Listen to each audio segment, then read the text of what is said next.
In the previous video, we were introduced to gears and how to calculate the torque on a gear. Now we will take a look at how speed is transferred between gears.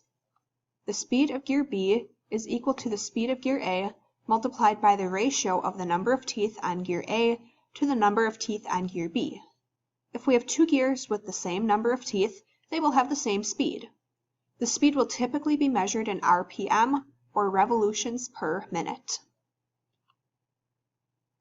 Let's go through a few examples now, looking at how the speed between two gears is affected by their size.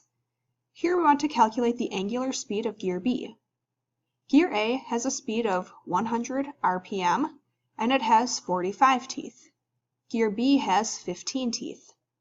We can use the formula introduced on the last slide to see that the speed of B is equal to the speed of A multiplied by the ratio of the number of teeth in gear A to the number of teeth in gear B. The speed of gear A is 100 RPM, gear A has 45 teeth in the numerator, and gear B has 15 teeth in the denominator.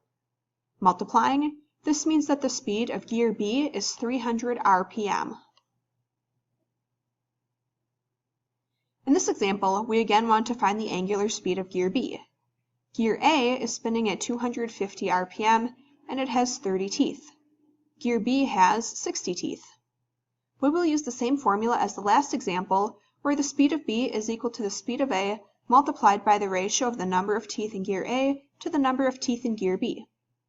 Substituting, the speed of A is 250 RPM, A has 30 teeth, and B has 60 teeth. Multiplying, we see that the speed of gear B is 125 RPM. What we have observed in these last two examples is that the larger gears spin more slowly than smaller gears.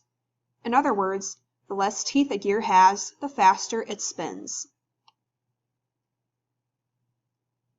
To summarize what we have observed in the last four examples, when a larger gear drives a smaller gear, the torque will decrease and the speed will increase. When a smaller gear drives a larger gear, the torque will increase and the speed will decrease. This concludes Part 2 of our discussion on the transfer of speed between gears. In the next video, we will take a look at gear trains.